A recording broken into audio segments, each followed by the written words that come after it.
અહીંયા તમારે સૌરાષ્ટ્રમાં દુવાન આવું બધું હોય, અમારે ઉત્તર ગુજરાતમાં સર દેવી દેવતાઓને મનાવવા હોય ને તો રેગડી ગાવે છે. જયારે રેગડી ની વાત થતી હોય ત્યારે અમારી બાજુ ગમન ભુવાજી ને ઘણા ભુવાજી બરાબર છે.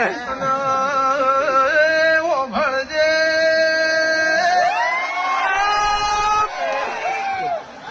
માહો ભળજે આજ સુરત ચોકીમાં સભા ભેળી મળી હોય, મારા અધિકારી તાલીમાર્થી હવમોણા બેઠા હોય, સંધાળ વાત કરવી હોય દેવી હોભળને માયા વેળા તો ઘડીએ મારી ઉની માતા ક્યું બોલી રહી હોય ભાઈ આવજે